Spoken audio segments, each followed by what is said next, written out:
Good evening. All right, good. Yeah, cool. Good evening and welcome to the Schomburg Center, Research in Black Culture. My name is Christian Martier. I'm curatorial specialist here in the Department of Public Programs and Exhibitions. We're honored to have you join us tonight for a profound conversation commemorating the centennial of Malcolm X's birth. This evening, we are privileged to host award-winning journalist and author Mark Whitaker, who will discuss his latest book, The Afterlife of Malcolm X, an outcast turned icon, enduring impact on America. In this groundbreaking work, Whitaker examines how Malcolm's legacy has evolved in the decades since his assassination, shaping movements, minds, and memories across generations. A former editor of Newsweek and managing editor of CNN Worldwide, Whitaker is also the author of Smoketown and My Long Trip Home. This conversation will be moderated by esteemed journalist and educator Linda Villarosa, a contributing writer to the New York Times Magazine, whose work focused on race, inequality, and health. She is the author of Under the Skin, The Hidden Toll of Racism on American Lives and the Health of Our Nation, a finalist for the Pulitzer Prize and the National Book Award. As we delve into Malcolm X's enduring influence, we also acknowledge the birth date of Lorraine Hansberry, another monumental figure. Both Malcolm X and Lorraine Hansberry's archival collections are preserved here at the Schomburg Center, offering invaluable insight into their lives and contributions. An example of those collections is what is often referred to as the lost chapter of Malcolm's autobiography. It's housed here at the Schomburg for our and future generations. We invite you to explore our current centennial celebration, 100, a century of collections, community, and creativity, which showcases highlights from the Schomburg's vast collection, including materials from Malcolm X, James Baldwin, Maya Angelou, and the Black Panther Party. Particular highlights related to Malcolm's centennial include a photo by Robert Higgins of Malcolm X here in Harlem, a lino cut by Elizabeth Catlett titled Malcolm X Speaks to Us, or Speaks for Us, and one of his personal journals. For more information about the exhibition and all our centennial celebrations, including our Schomburg Centennial Fest on June 14th, please visit schomburg.org/100. And don't forget to upgrade your library card to our new centennial design and make an appointment to see for yourself our archival collections. Please take a moment now to silence your cell phones. There will be time afterwards for audience Q&A session after the talk using the microphones at the back of the room, followed by a book signing in the lobby. The book is available for purchase at the Schomburg shop. Thank you for being here to honor and reflect upon the legacy of Malcolm X. Let us now welcome Mark Whitaker and Linda Villarosa to the stage.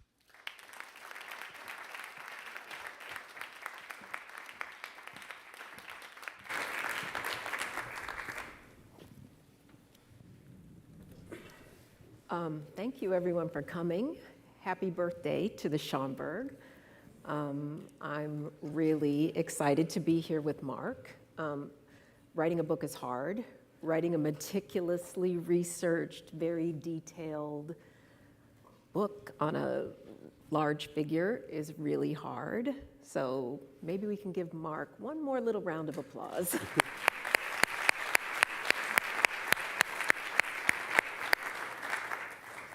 I think what I'm interested in is there are already books about Malcolm X, there's documentaries about Malcolm X. How did you choose, even, it's hard to follow other books that are Pulitzer winners and things like that, and the autobiography. How did you choose to write about Malcolm, and how did you choose The Afterlife? So, obviously I was very aware. I had read like a lot of the autobiography when I was a teenager, and I had read the Manning Marable biography when it came out. I had actually not only read, but I reviewed the Les Payne biography when it came out in 2020. So, if it had been a question of doing another biography of Malcolm X, I'm not sure I would have thought that I could really add anything. But my last book, which I started in 2018, was on the birth of Black Power, specifically in the year 1966. And as I was writing that book, even though Malcolm was assassinated in 1965, I was struck by how omnipresent he still seemed. So he was an inspiration to Stokely Carmichael as he took over the Student Nonviolent Coordinating Committee in 1966, to Huey Newton, Bobby Seale, and Eldridge Cleaver, who founded the Black Panther Party in Oakland in 1966, Ron Karenga, who, the father of Kwanzaa. And 1966 was also the year when the autobiography, which was published after Malcolm's death in the fall of 1965, went into paperback, and it's really at that point that it became a bestseller. And I felt, in addition to sort of all of that, so I felt both his presence, Malcolm's presence, but also his absence, in the sense that it felt, by the time I was finished, well, I wasn't even finished at that point, but you kept feeling like if Malcolm had been alive, that whole shift in the civil rights movement would have gone better. He would have provided, a kind of leadership that these young people, for all of their, as charismatic and interesting as they were, I think weren't prepared to in the same way. And they themselves talk about this. Stokely Carmichael, in his autobiography later, said, Malcolm was the person we needed, during that Black Power phase.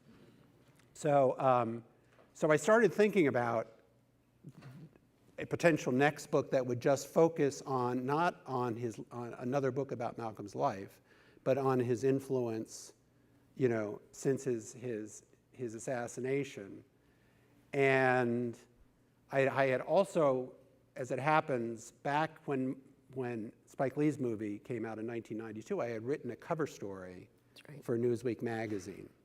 So I was also aware that in addition to the impact that he had had on the Black Power generation, that a whole new generation had discovered him in the late 80s and 90s through hip hop, through Spike Lee's movies, through the X hats, all the, the clothing and so forth. And then I realized that if I was going to do it, it would be smart to try to do it to publish by his birthday, which meant that I actually had to start writing the book before my last one was even finished. But that's how I decided to write the book. And you have so much research. Is there something that was surprising to you? Or, there was a lot surprising to me, and I'm going to sort of dial into that later. But what about you?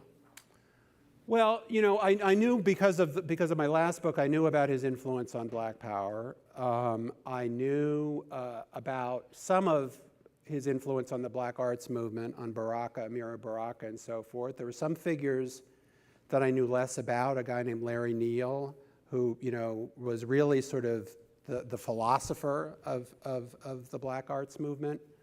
I hadn't realized how friendly he became with Maya Angelou when they met in Africa during his last year.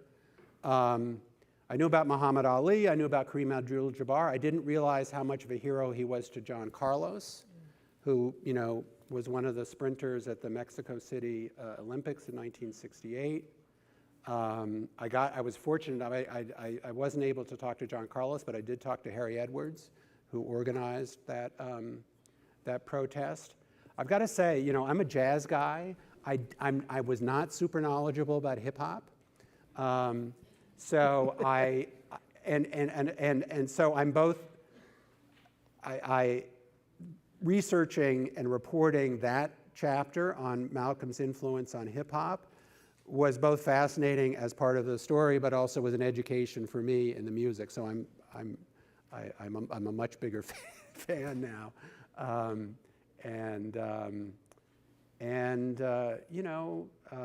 are just so many things. Even the opera. Again, my wife is an opera fan. I go a couple times a year. I had gone to, ever since the Met started staging, Terence Blanchard operas and so forth. I go to those. And so I had gone to the revival of Anthony Davis's Malcolm X opera with my wife. And I knew that I was going to write about it at some point, but the only way I could really meet my deadline was I had a very meticulous outline, and I kind of knew what I was going to do chapter by chapter, so I was reporting as I went along. And so I have about 5 pages in the opera in one of the last chapters. And just as I was getting to the point where I was going to dive into writing about that, so I live downtown on the Upper West Side near the Beacon Theater. And so I'm walking down Broadway one day, and I'm walking past the Beacon Theater, and out of the Beacon Hotel, which is right next door, walks Anthony Davis and his wife. And I had never met him, but I knew what he looked like. So I chased after him, and I said, "Mr. Davis?" And I looked around, who's this crazy guy? And I introduced myself, and I told him what I was doing. And anyway, he said, "Look, I'm going to something," and he's based out in San Diego. He teaches at the University of San Diego. He says, "I have to go back to the West Coast, but here's my cell phone. Call me when." And so I ended up having a long phone interview with him. So, it's one of the fascinating things about book writing. There's a lot of stuff that I stumbled across that I wasn't able to, I didn't really, it was just mentioned, I had heard about the missing chapter of the autobiography. Yeah. I wasn't, when I started this, I wasn't aware that it was here, Yeah. and that I could come up and read it here, which I did. And what did you think when you read that? Well, it's interesting because it was this, so the story is, if you don't know it, that after, the autobiography is obviously one of the most famous books of the last, half century. But it underwent, and I have a whole chapter in the book about the making of the autobiography. And it sort of evolved. It started with Alex Haley first writing a series of articles and an interview for Playboy magazine with Malcolm before they agreed to write a book. But then once they had a book deal, initially Malcolm's conception was it was going to be sort of a polemic. It was going to be, Right. Sort of his telling the world about, the great Elijah Muhammad and how he turned people's lives around and so forth and so on. And Alex Haley was interested in his personal story. And so I tell the story of how Alex Haley cleverly, bit by bit, got his personal story out of Malcolm. But there was a point, we now know from the evidence of chapters and that first drafts that are still around and are dated, that when Malcolm had agreed to a certain number of personal chapters, but then there were also going to be some analytical chapters. And so there is a chapter that was written, fully written, on, typed out with a date on it, that did not make its way into the final book, but that Alex Haley had in his possession and then was sold at auction when he died to pay off his debts.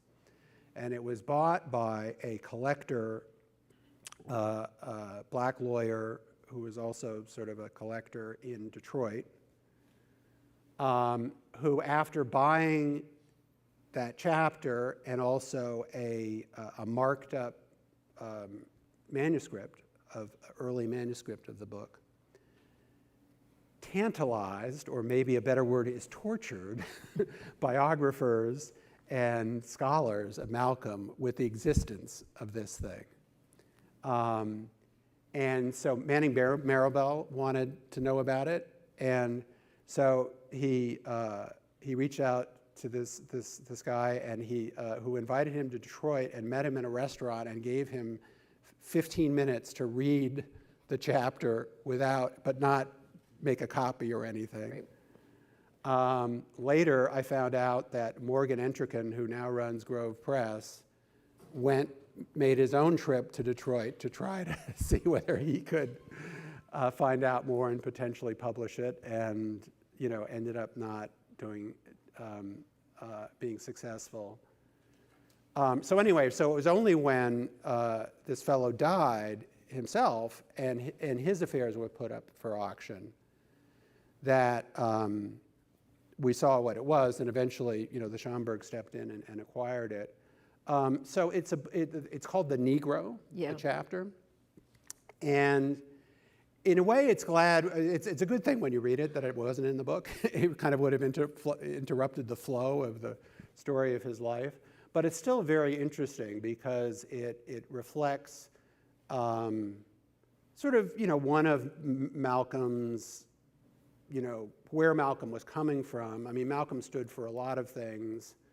A lot during his lifetime, the press coverage of him focused on his views about, nonviolence and criticism and saying black folks had a right to self-defense and so forth.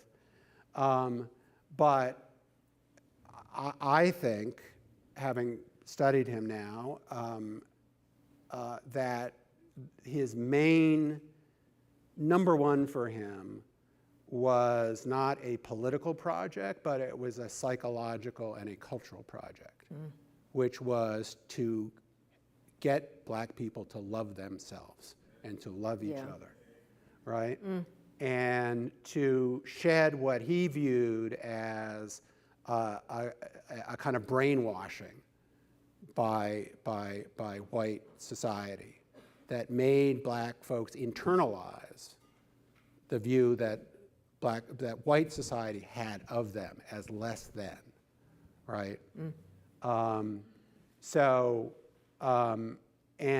in The Negro, he starts out the chapter in these very strong terms, talking about just the level of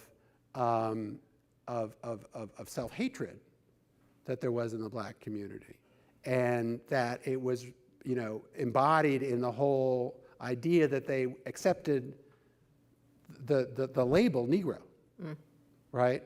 Which he then goes through all of this. It's all the negative connotations of that. And then it leads to this argument about how black folks have to liberate themselves psychologically before they can liberate themselves politically.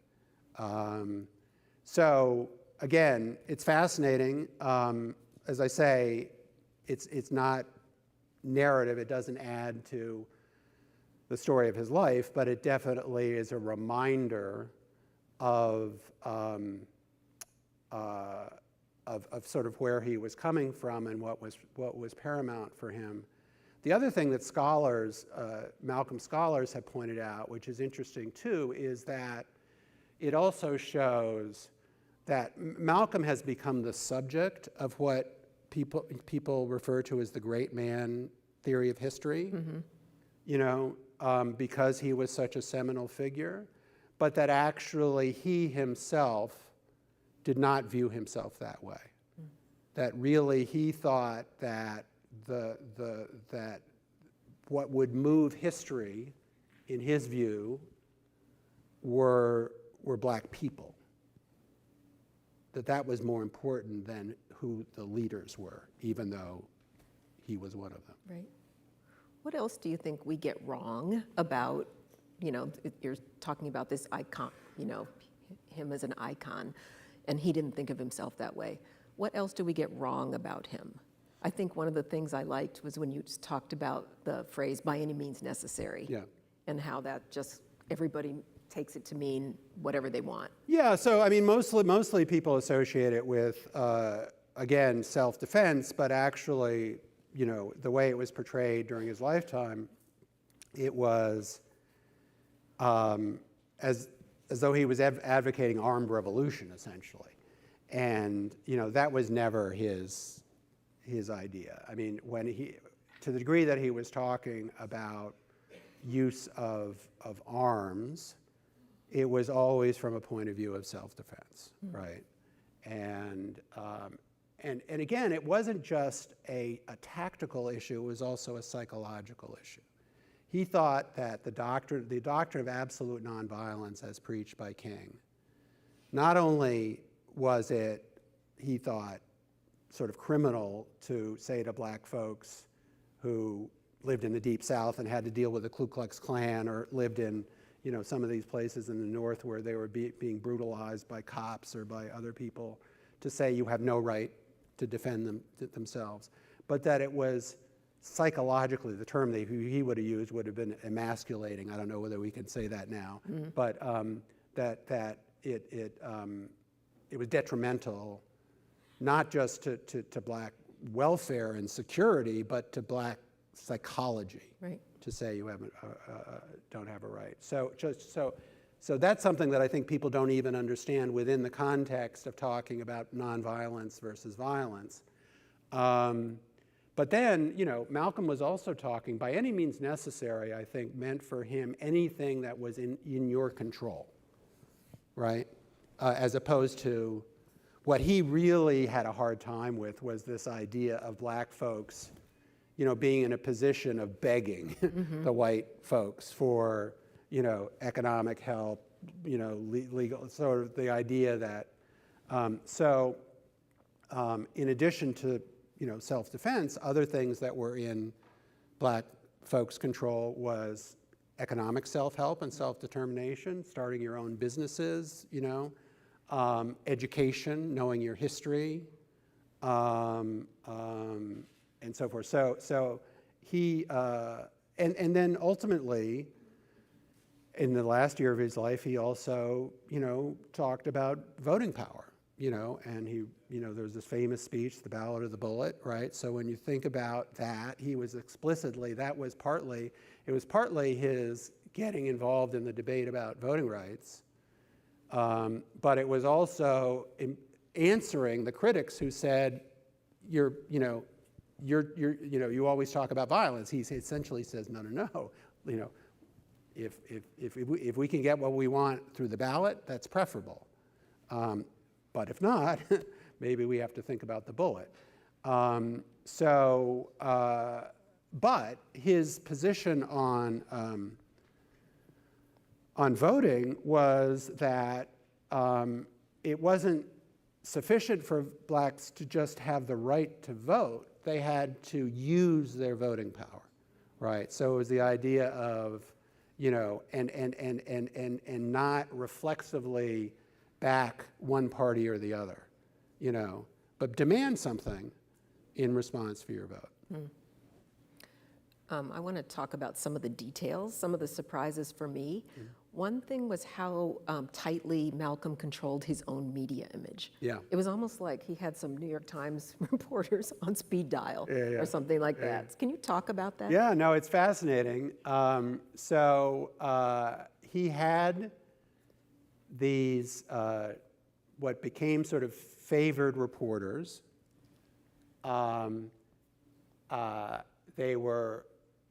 He had reporters who he talked to all the time in the black press. Louis Lomax, who cooperated with him on, well, he didn't cooperate, but who was one of the producers of this famous documentary in 1959, The Hate That Hate Produced, which I write about, and it's really interesting because it portrays the Nation of Islam. So at this point, it was really that documentary more than anything else that made him a national figure. And it's narrated by Mike Wallace very early on in his career as the Nation of Islam as this, you know, mysterious, ominous, you know, frightening sect that teaches, you know, hatred of white people and so forth and so on. But then you watch it and Elijah Muhammad comes off as sort of this odd, you know, figure, very soft-spoken with his, you know, Fia hat and so forth. But then Malcolm is just electric, even in kind of blurry black and white, you know.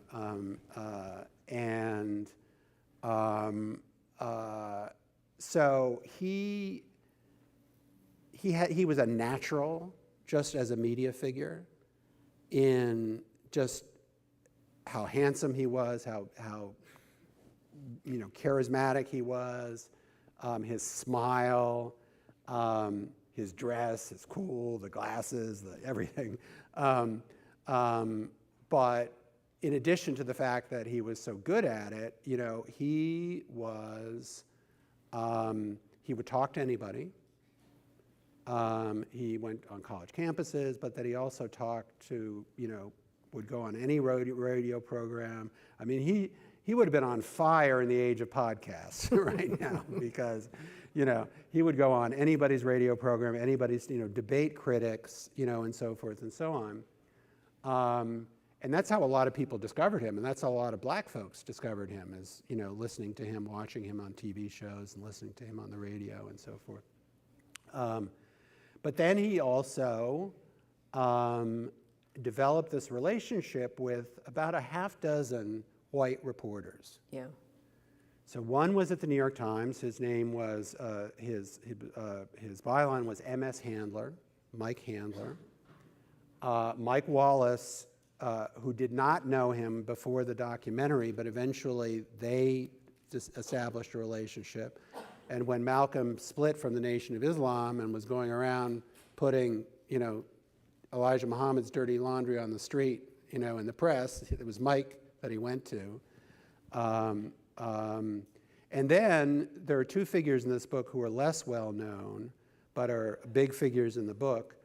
A white journalist named Peter Goldman, who worked for Newsweek magazine, who became quite close as a white journalist could come to Malcolm before he died. First met him in St. Louis, first saw him when he gave a famous, was in a debate at Harvard in 1961, and then in 1962, Peter at the time was a reporter for a paper in St. Louis and had written a series about the mosque there, and Malcolm read it and called him up and said, "I'm coming to St. Louis, I want to meet with you." So they developed a relationship, and as did Peter's wife, a feature writer for the New York Post named Helen Duder. And then Peter later wrote, after the assassination, wrote a very good book that's still considered one of the great books about Malcolm, and then became involved in trying to, we can talk about another strain of my book,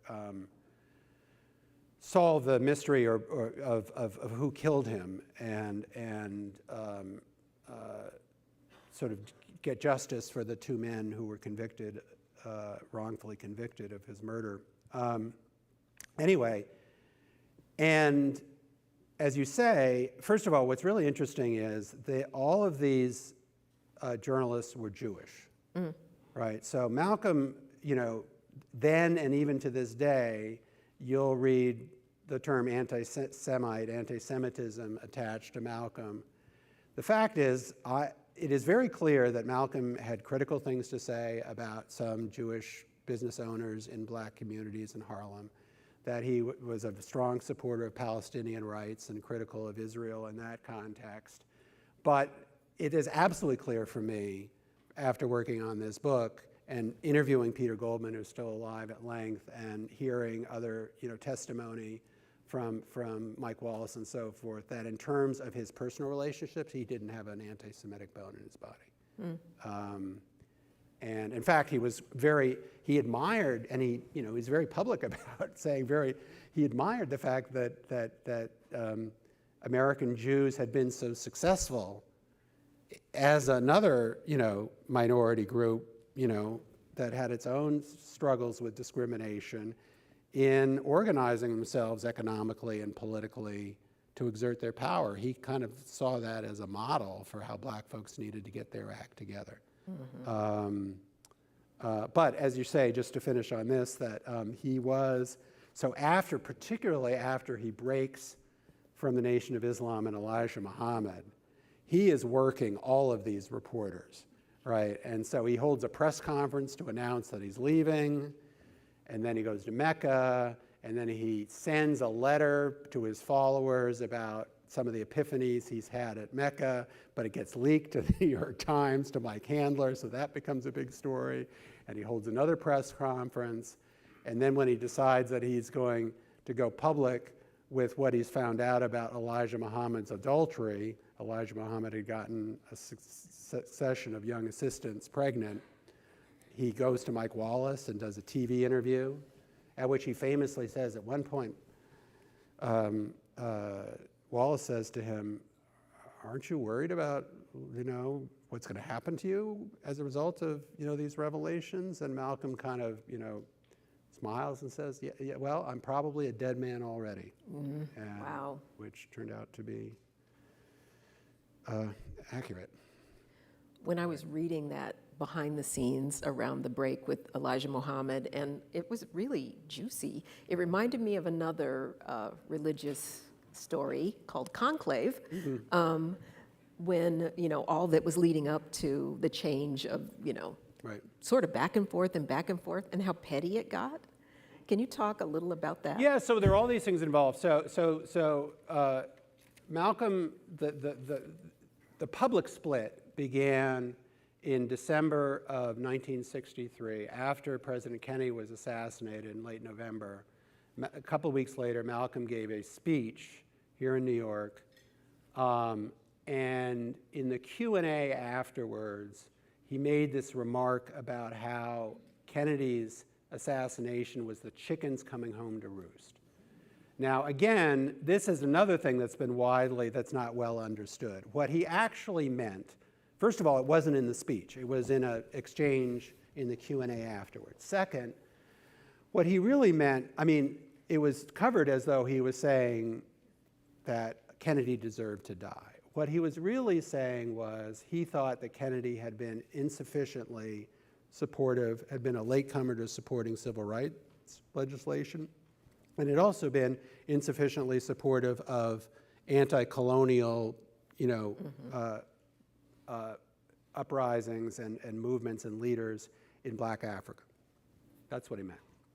Anyway, Elijah Muhammad took it as a pretext to suspend him initially from the nation for 90 days, right? And then after the 90 days, Malcolm left officially. Now, what was going on behind the scenes were a couple of things. One was, for a while, almost a year before that, Malcolm had started to, he had heard rumors about that Elijah Muhammad might be the father of these children that the succession of young assistants in Chicago were having. He didn't believe them until Elijah's oldest son, Wallace himself, who had become disillusioned with his dad, confirmed it. And then he talked to some of the women and they confirmed it. So, and he had privately confronted Elijah Muhammad with this, and Elijah Muhammad hadn't denied it. He had actually said, well, I'm like a biblical patriarch who, like all these, figures in the Bible had many wives, right? So that, Malcolm took that stuff seriously. He, it was part of the creed of, fidelity and monogamy and so forth. So that was number one. Number two was that Malcolm, and again, this is something that was I think not well understood, that was really even by 1963, when he snuck into the March on Washington, and certainly by 1964, really hungry to get involved in the civil rights struggle. Not necessarily, it's unclear, what his place would have been, but, he saw that things were really changing. Things were happening on the ground in Birmingham and Selma, and so forth and so on. He wanted to be part of it. And Elijah Muhammad wanted to know, his whole idea was like, we have to stay out of politics, partly because he wanted the nation to maintain its tax-exempt status, right? And so that had become a point of friction between the two of them as well. So then it's clear that, I think even in early 1964, if Elijah Muhammad had welcomed him back, I think Malcolm probably would have gone back. But at a certain point, it became clear that he wasn't welcome back. So he goes out on his own, and at that point, the nation had purchased a house in Queens, in East Elmhurst, for Malcolm and his young family. Betty, at the point they eventually had, at the time he was killed, they had 4 daughters who had already been born, and Betty was pregnant with 2 more, so ultimately 6 daughters. And Malcolm sort of thought that it had been a gift to him, but as soon as he left, the nation moved to evict him from the house. So that became another big source of tension. And Malcolm thought, probably a little naively, that he could, if he started to go public with what he knew about the women and so forth, that it might keep either, he might be welcomed back, or at least it might get Elijah Muhammad to back off on the eviction in Queens, but of course it just made things worse. And then he started, like, going to Mike Wallace and talking about it on TV and stuff, and then there was no way back. Yeah, it got tense. One of my favorite I'm going to talk about my 2 favorites. Okay. And my first one was The Making of Malcolm X, the movie, the Spike Lee movie, which kind of started after the autobiography. Right. And I'm just going to share this because it's so crazy. So it seemed like the first inkling of a movie being made was with James Baldwin as the screenwriter and with Billy D. Williams as a possibility playing Malcolm. Then over the years, it was Sidney Poitier, James Earl Jones, and insanely, Charlton Heston in blackface. Sorry. So can you just say how it ended up being, thank God, Spike Lee and Denzel Washington? So, and yeah, no, it's true. This is absolutely true. There was a guy named a white producer named Marvin Worth, who had actually known Malcolm when he was a street hustler in Harlem before he went to prison, and thought the autobiography would make a great movie. And so he got the rights to it pretty early on in 66, 67, 65. And partly in order to win over Betty in terms of getting, and I think Haley as well, the movie rights, he approached Baldwin. And so Baldwin was the first person to take a serious stab at writing a screenplay, right? But Baldwin at the time was, he was living partly in America, partly in France, partly in Turkey. The studio at the time was so concerned about his work ethic that they actually demanded that he relocate to LA, and they put him up in the Beverly Hills Hotel. And then Baldwin was so busy entertaining his friends and so forth that they moved him to Palm Springs and rented a place in Palm Springs. And it was actually where he continued to hang out by the pool with Truman Capote and Billy D. Williams. And actually on the day that King was assassinated in 1968, he happened to be at this place in Palm Springs with Billy D. Williams, who he wanted to play Malcolm, by the pool when the housekeeper came and informed him that King had been assassinated, at which point he dropped everything and went to Atlanta for the funeral, and then later wrote this famous essay for Esquire about Malcolm and Martin. But eventually, he did write a draft of a screenplay. It's published. It's actually, there's a paperback that's out here you can buy now. I forget the title of it, but anyway, it's a screenplay that he wrote, which if you read it, you can kind of see why the studio maybe thought that maybe it wasn't going to be a successful commercial. It's a little loopy, although there's still some things in there that made it into Spike's final screenplay. But the studio wasn't happy with that first result, so then they hired a veteran white screenplay writer who had worked on Cotton Comes to Harlem, if you remember. Sidney Lumet. It wasn't Sidney Lumet, it was another guy named Pearl. But Baldwin was so unhappy with that collaboration that, anyway, he said that he'd rather be horsewhipped or something than have to go through that again. So eventually he walked away from it. And then the whole project kind of went into this limbo for several decades. But there was, at various times, there were, the studio changed, and then there were talk of the screenwriters changed and the producers, and then there was like talk of all these other people in addition to all the actors. There was one version where I think it was going to be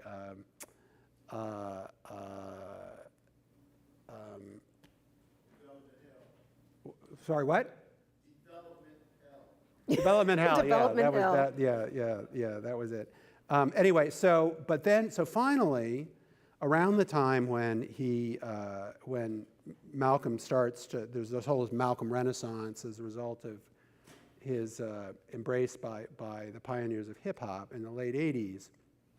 The Worth got a deal with Warner Brothers, and who hired a director named Norman Jewison. Right. And Norman Jewison was a very distinguished Canadian director who had directed In the Heat of the Night, Soldier Story, so, weighty subjects, racial history and so forth. And they had also signed up Denzel Washington, who had actually, even before he started to become really famous, he had done a play, a one-act play on Broadway or off-Broadway, called, I think, The Chickens Come Home to Roost, and had played, that had been Malcolm in that play, and had been well received. And of course, then he starts, first with St. Elsewhere, and then, Glory and so forth. He becomes this really hot actor. And so they had signed him up. But Spike Lee, who at that point was 31 years old, I don't know if he was even when he started this campaign, had made 3 movies at that point. So She's Gotta Have It, School Days, and Do the Right Thing. Decides that no white producer, no matter how distinguished, should tell Malcolm's story. It has to be a black producer, and that black producer is moi. And so he starts, launching this kind of public campaign, saying basically that. And anyway, but Norman, it turned out 2 things. One was that Jewison had actually been struggling with the screenplay. He had been working with Charles Fuller, who had done the screenplay for The Soldier Story, but he felt like they just didn't have a handle on the screenplay. Meanwhile, Marvin Worth was a fan of Spike's, particularly of Do the Right Thing. So when Spike's, so Worth reached out to Spike and said, listen, Spike, if you'll tone it down and stop with this public campaign, I'll set up a meeting with Worth and with the studio, and we'll see, what we can do. And as it turned out, Jewison decided, maybe Spike would be better. So he stepped aside, and then, today, Spike will say, oh, Norman Jewison didn't have to do that, and I'm so thankful, and so forth, kind of conveniently forgetting how he muscled him out. But man, it was a big, even though Spike was, had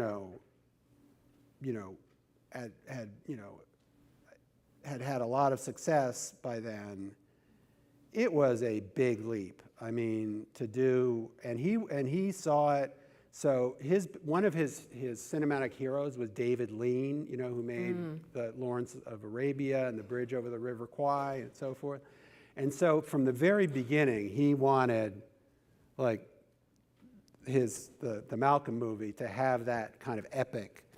And so he went into it saying, it's got to be at least 3 hours, it's got to have a budget of $40 million and so forth. And the studio Warner Brothers was like, no, no more than two hours, no more than $20 million. So they went through the whole process of launching the film, kind of with it being absolutely clear that at some point they were going to have a war over the length and the money, which they did. Yeah. Yeah. As the thing was in the middle of being shot and produced. Here's the other thing that surprised me. There was this college student at Holy Cross who got inspired by Malcolm X, and he gets a poster of him. He grows his afro out. He reads the autobiography. He wears a leather jacket, and his name is Clarence Thomas. Clarence Thomas. Right. What happened? Why are people like Clarence Thomas taking the Malcolm message? So Clarence Thomas first became, a real, follower of Malcolm's, or embraced him as a hero, like a lot of people in those days in college, as a college radical, which he was briefly. Briefly. Very briefly.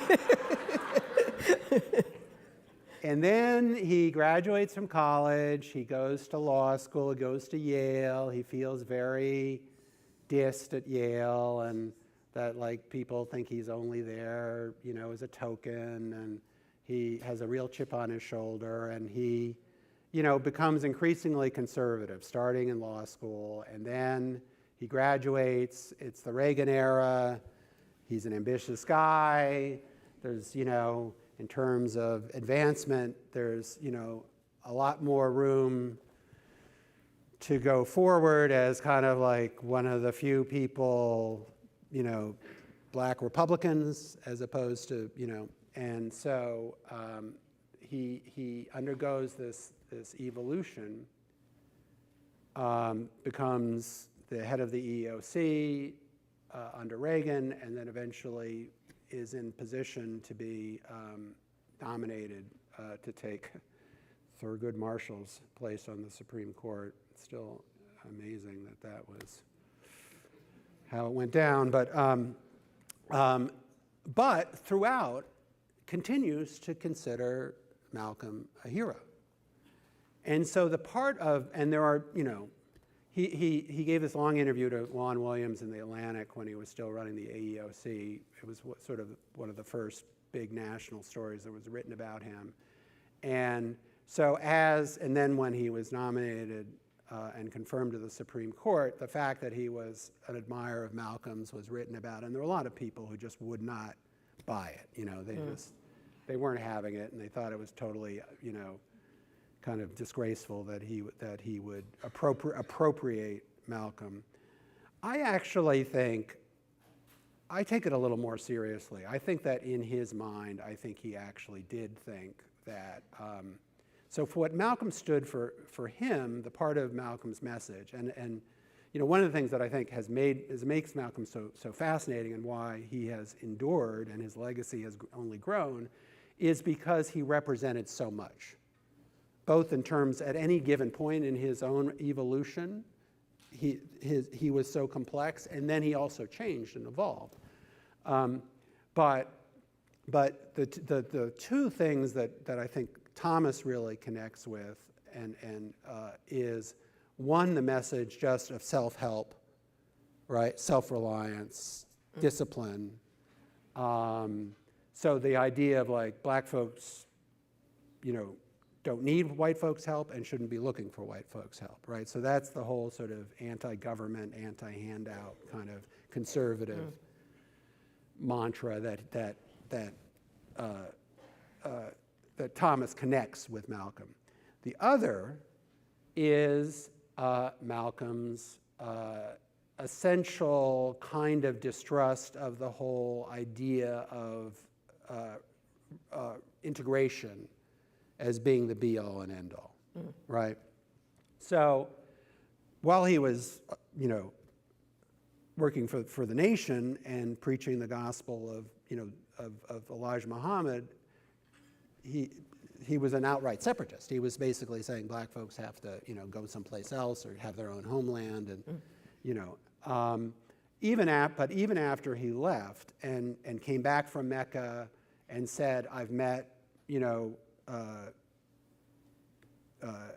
Muslims in Mecca who were, white and blue-eyed and so forth, and this idea that basically race itself was not, the root of good and evil.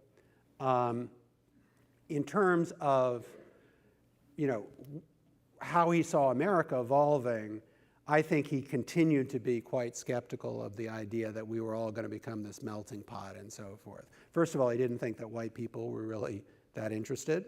They might be interested in integrating with, the talented 10th or like whatever, a certain number, but not, with the black folks who were members of, the mosque here in Harlem and around the country, but also that black folks, he was a very strong believer that black folks should have their own culture, and if not their own, physical nation, they should have their own kind of cultural nation, right? And which is why he becomes, such a hero later to, black arts. That's what the black arts movement was all about. It's kind of what hip hop culture, has been about. And interesting, when you read Clarence Thomas's opinion, I mean, it's very ironic because he's in an interracial marriage. We know he pals around and takes vacations with these rich white people. And yet, in his opinions, he says over and over again, America never has been and never will be race blind, right? One of his, in his opinion on affirmative action, like rejecting affirmative action, he basically describes affirmative action as sort of virtue signaling by white institutions, doing just enough to attract a certain number of black folks for what he calls the aesthetics of it. Like it's almost like so you can put them on your college catalog, right? And advertise that, and makes the argument that HBCUs have done more for black advancement than all of the white colleges and their affirmative action programs. And the statistics are pretty amazing. I mean, honestly, until I read Clarence Thomas's opinion in the affirmative action case, I didn't realize that more than 50% of all the lawyers, doctors, and other professionals, in this country graduated from HBCUs. So that was so anyway. So that's but Clarence Thomas associates all that with Malcolm. Wow. I have one more question. So if you want to ask a question of Mark, please, there's microphones on either side, so you may want to make your way up. But my final question is, what can your book and Malcolm X teach us right now in this moment? So I've been thinking a lot about this, and I don't, I'm a little leery. People say, well, what would Malcolm say? What would he do? I mean, I don't want to be presumptuous, but I think, based on just studying both, the impact that he had during his life, but also why he has appealed to so many people and so many generations, I think it is both about his analysis of what we are as a country, which is very hard-headed. It's not, I think ultimately he was not a pessimist. I think he actually believed that progress could be made. But he was a total realist when it came to, the realities of race and also of class in this country. And I think we're at a moment when I think we see that, that where we are, we're still in rough shape, and he was right about that, and we continue to be. And so I think number one lesson of Malcolm is confront that straight on, right? Don't live in this kind of fantasy of exceptionalism and everything's going to turn out all right, and we inevitably, the arc of the moral universe, inevitably bends towards progress. So that's number one. But I think also number two is, he was a fighter, right? He was not afraid of fighting. I mean, that was kind of implicit in the whole message of we have to defend ourselves and so forth and so on. And I think I'm not talking about armed fighting right now. I hope it doesn't come to that. But there's no question that that what is required right now, if you think that we're in, that bad place in terms of the direction we're headed right now in this country, what's required is the willingness and the ability and the mentality to fight it, right? And people who are up for that. But then there's his style of communication, right?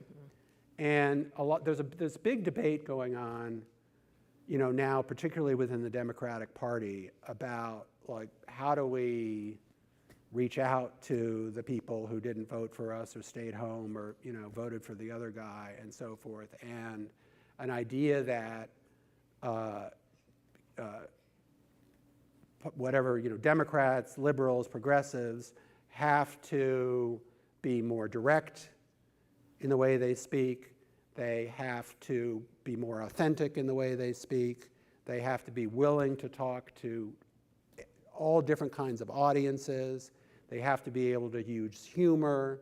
They have to be able to use social media and visual media. Malcolm was doing all of that while he was alive 60 years ago. So I would say whether you're a politician, an activist, even someone in the media, if Malcolm is still very, very, very worth studying as a communicator. Love that.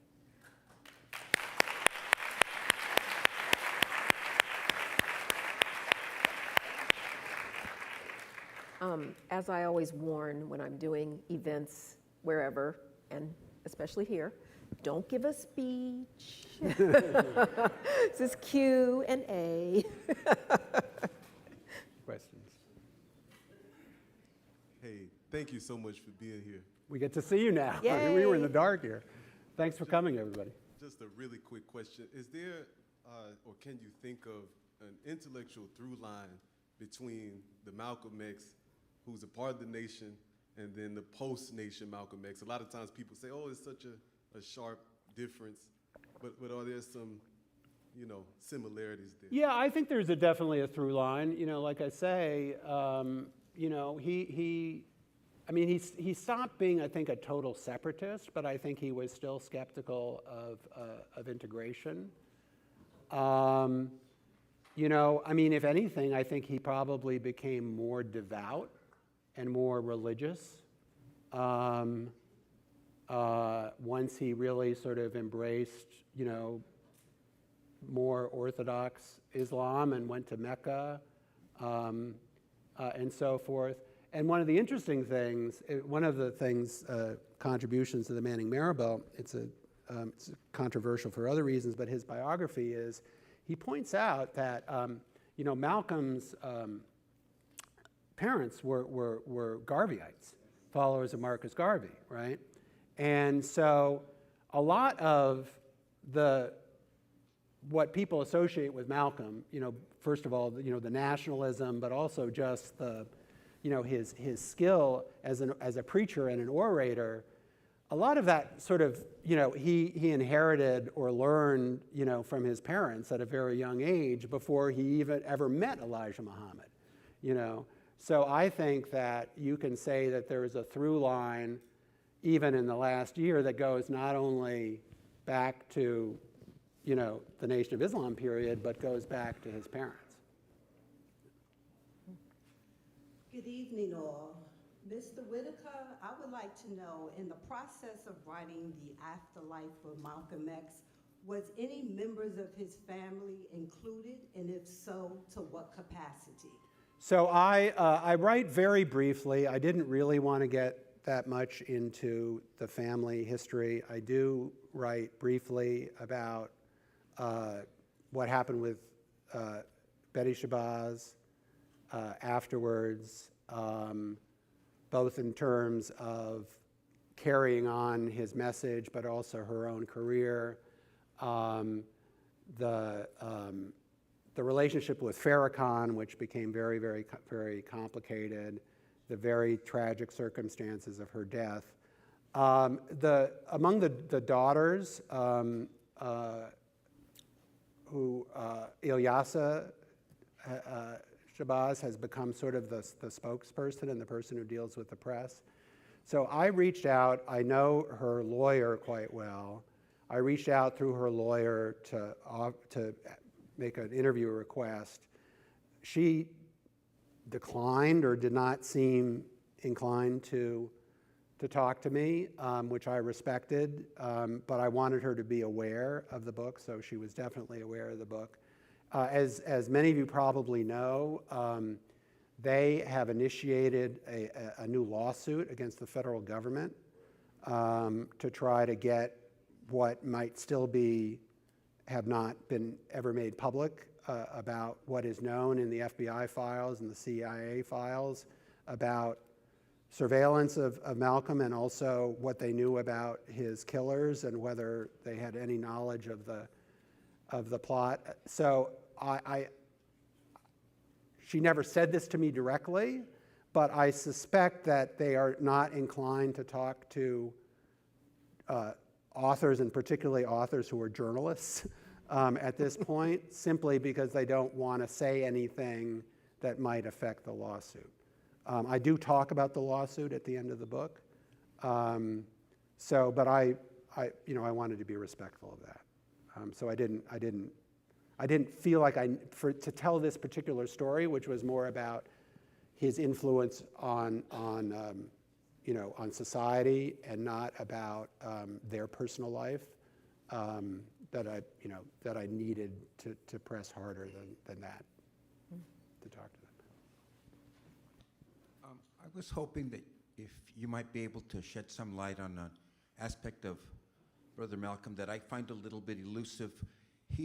For me, he always calls sort of as a mirror Frantz Fanon, the wretched of the earth.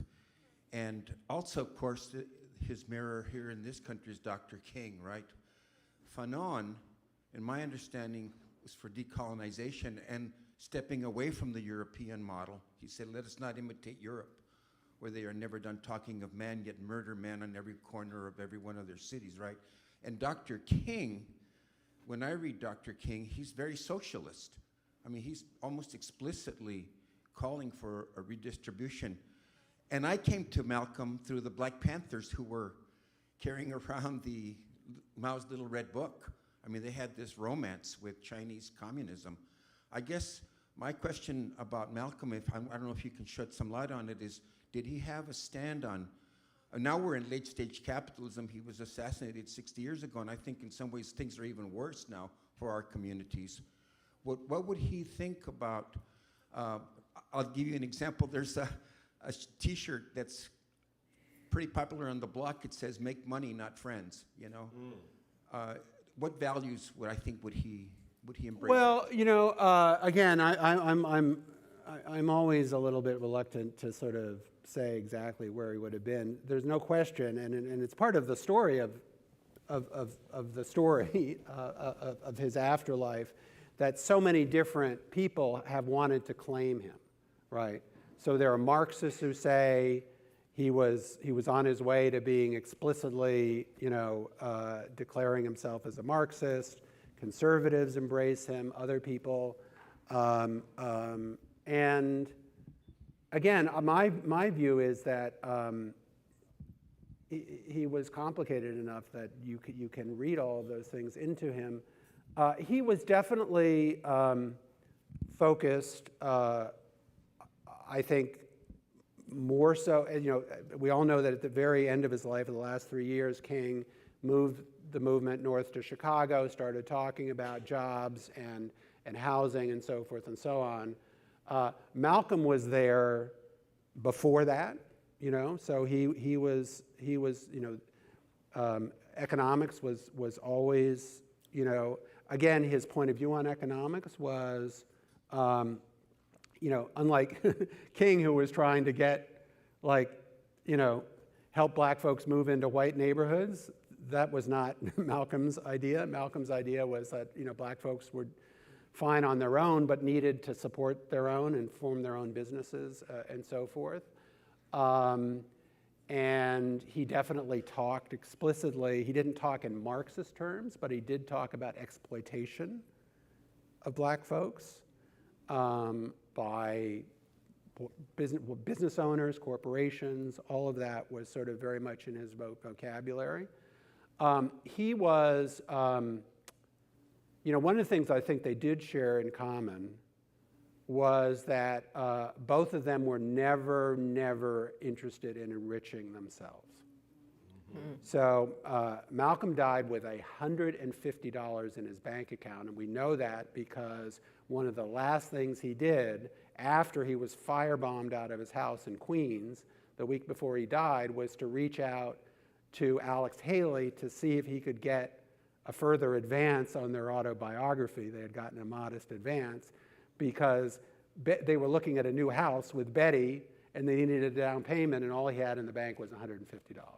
Okay, so the point I want to make, and I think a lot about this, is if you want to be a leader, if you share your views, and I'm not saying that he necessarily would agree with everything you said, but and you're making it your mission, right, to fight what you would call late-stage capitalism or exploitation, whatever. You cannot be part of it, right? You cannot be part of the selling out, and the living high and the so forth and so on, right? Because then you lose your credibility. And so again, when I think about leadership today, I don't know where I see it, but it's not an accident that Gandhi, who was a middle-class lawyer, gave up all his worldly possessions to lead the nationalist struggle, the anti-colonial struggle in India, right? That Nelson Mandela, whatever Winnie was doing, he was in prison and he never showed any interest in cashing in. It is part of leadership, in my mind, at that deep level when you're fighting those forces. And I think it's one place where Malcolm and King kept themselves totally clean. Good evening, Mark Whitaker, and again, Professora Linda Villarosa. It's something we do. My whole full name is Dallas Lee Bell. I'm a native son of Pittsburgh, Pennsylvania, who forgot to turn off his phone. And mine is a simple geography question. Mm-hmm. Did Malcolm ever cross the paths of two other great sons of Pittsburgh, Pennsylvania, Derek Albert Bell and August Kittel Wilson? Yeah, so I wrote a book about Pittsburgh. Yeah, okay, thank you. It's called Smoketown. Still in print, still widely available. They say it's a good read. So Derek Bell, I have no idea.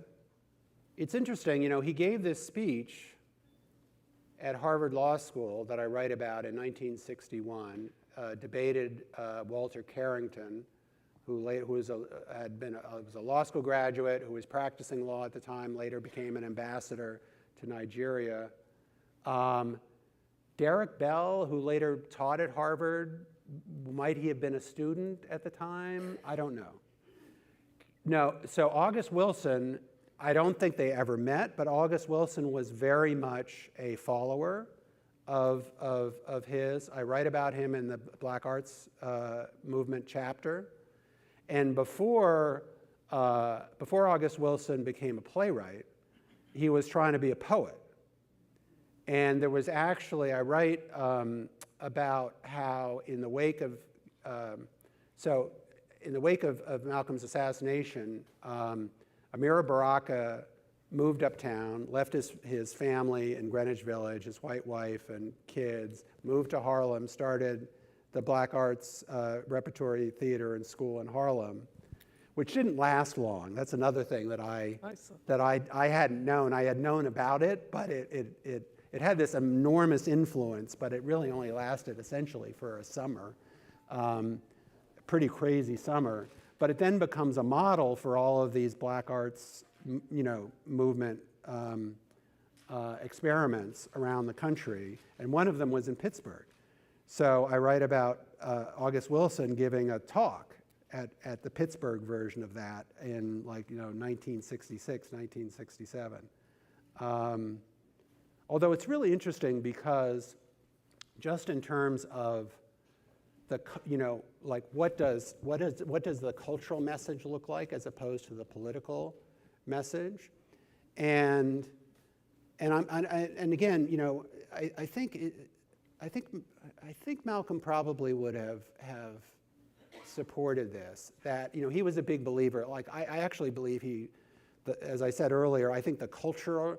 I get the phrase always mixed up, but it was either politics is downstream from culture or culture is upstream from politics, but that actually culture is even more important and influential than politics, or at least, can be as influential, and that, you don't get social change, just in the political sphere. It also has to be. And the thing that August Wilson figured out was one way to have your cultural creations endure is not to make them explicitly political, because that tends to make them dated, right?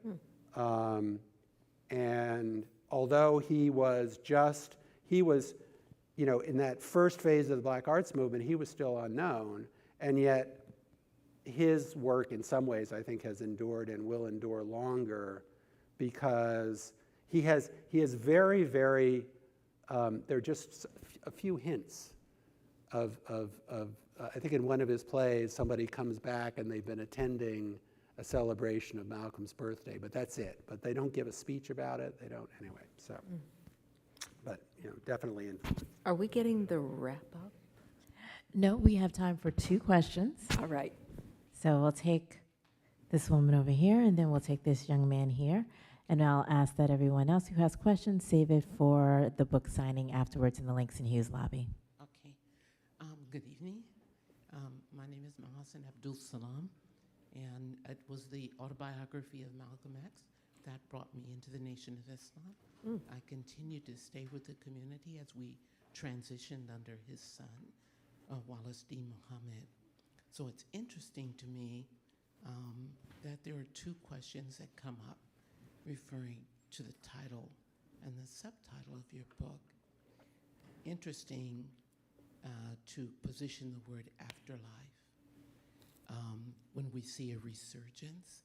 I don't know if you saw the movie yesterday that was here. Very, very inspiring. So my question is why?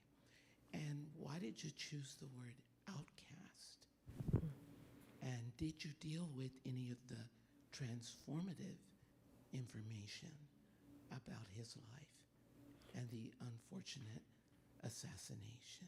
Yeah, well. Let me add to that. You had a different one. I thought I read that your editor tweaked this. Oh, yeah, she's here. Yeah.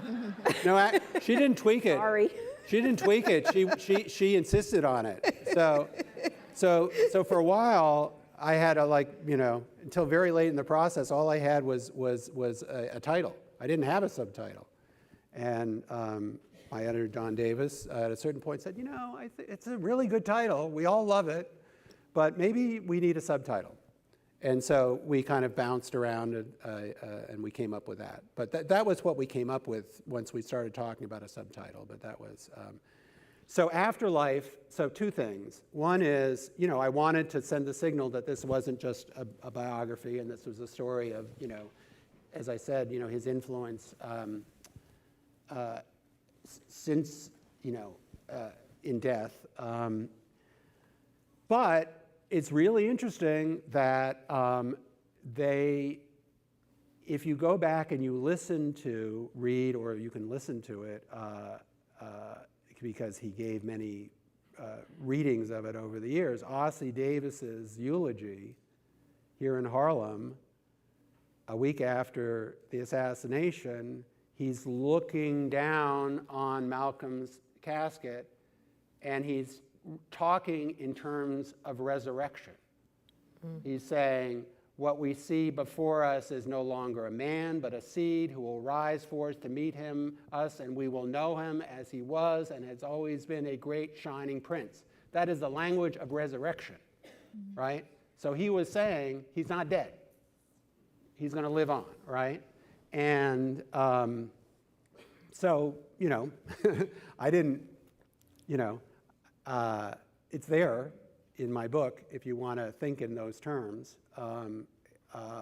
And Outcast, I think it was to remind people, again, because he has become an icon, right, that he wasn't always an icon, and that even at the time of his death, he was considered more of a marginal, scary fringe figure than this great, sort of hero of black history. He was certainly viewed that way, I don't think even in historical terms, in terms of love of him. He had a great deal of support and love within the black community. But if you look at the way his murder was covered, in 1965, and then King's murder was covered in 1968, there's a vast difference. I mean, it's, Malcolm is still described as the leader of a militant black sect, whereas King is considered, a great national hero. So in kind of elevator pitch terms, my book is about how you got from that view of Malcolm when he was killed to the view of him today. And so we were trying to capture that in that subtitle, Outcast Icon. And before this last question, I just want to make mention the movie that the elder here was telling us about is called Malcolm X. It's a documentary, actually. So it has the same title as Spike Lee's Malcolm X, but it's a 1972 documentary. You can watch it here at the Schomburg Center, but you may also be able to find it on YouTube or some other streaming service. Oh, hello, my name is Damien, and I have a question. How did you keep a positive mindset while writing this book? And also, could I add a second question, which is my dad's question? Sure. Very clever, Dad. How does this impact the younger generation?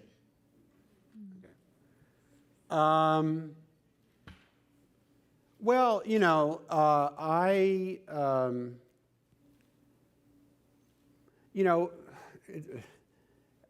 positive outlook. I had a deadline. That helped me going. I found a lot of, reporting this and in writing it and trying to put it into words, quite inspiring. I found about a third of the book, we haven't talked that much about it today, but is about who killed him, how he was killed, the murder trial. There was this vast, miscarriage of justice. 2 of the 3 men who were convicted of to life in prison were innocent. It was pretty clear, even during the trial, that they were innocent. It took 55 years for them to be eventually exonerated. 1 wasn't still alive. That was pretty upsetting to report and then to write. But I knew that there was a good ending at the end of it, and that justice would be done. So I wanted to take the reader along and almost make the reader feel as infuriated as I was about, their fate, because I knew that at the end of the day they would get justice, right? So, and that was my mentality in trying to recreate for the reader the experience I had in reporting and writing that story. In terms of the younger generation, one of the things that's fascinating about this story is it is young people who keep rediscovering Malcolm, right? Malcolm is not the figure he is today because somebody on high decided there needed to be a national holiday for him, right? Or we could all study Malcolm every year and feel good about, who we were as a country. It was the 60s, the Black Power generation. It was the hip hop generation. More recently, it's been the Black Lives Matter generation. I feel like I don't, you don't have to say to young people why Malcolm is important. They keep discovering it. They're the ones who have kept, his legacy alive. And I think it is because, for all the reasons we've talked about, his message of resistance and of social justice, his style of communication, which is, direct, humorous, conversational, and just his style, right? I mean, to this day, like, people are wearing those glasses. Why are people wearing the glasses? Because they're Malcolm glasses, right? Why are there so many Malcolms who are named Malcolm? I mean, the number of people who say, my son or my grandson is named after him. So there is an aesthetic, if you want to call it that. It's a fancy word, but like a coolness to him. That goes beyond just what he was saying. That has appealed now for 60 years to new generations, and I think will continue to. Great. Thank you, Mark. Thank you. I just want to say to the young man and his father and others who have young people in your lives, the Schomburg Center really is for all ages. We have a Junior Scholars Program, and I believe the application process is still open. Once a student is accepted, they can remain in the program until sort of they graduate, I believe like high school or something like that. But it allows you to get into the collections. It helps you to learn how to research the collections. And I say this to everybody in the room, the Schomburg Center's collections are available to you. Again, all you need is your library card. So a lot of what you're hearing today, of course, you will read in the book, but if you want to learn a little bit more or see first, primary sources, come to the Schomburg Center. That is why we have some of Malcolm X's personal archive and collections. That's why we have papers on the UNIA, right? That's why we have photographs of Marcus Garvey and his family. There are so many threads that have been discussed here today that you can find in our collections. And just to sort of bring that up into the present in our current exhibition, some of those things that I mentioned are in our current centennial exhibition, but also hip hop very much understood the importance of the Schomburg Center. I'll just make this one note. We acquired Fab Five Freddy's collection a few years ago. And many of you all know he was the host of Yo MTV Raps and many other aspects of hip hop. And so he hosted one of his shows here at the Schomburg Center. And if anybody knows the video to Self-Destruction or the song Self-Destruction, you may not realize, but that video was shot here in the Manuscript Archives and Rare Books Division. So the Schomburg Center has been, thank you, has been a resource in telling these stories, but also as a primary source for folks who are like, I know I read that in a book. Well, let me see really what does the archive say about that. And again, we are here interpreting here. So what you get to hear on this stage as one journalist is thoughts and research, and then you get to do your own as well. I want to thank you all for being such an attentive audience. If you don't already have the book, our Schomburg shop is open and you can purchase the book, and our book signing will happen outside in the Langston Hughes lobby. Let's give another round of applause to Mark Whitaker and Linda Villarosa. Thank you for bringing us such an engaging work. Have a good evening. That was fun. Is this the official picture, or you're just?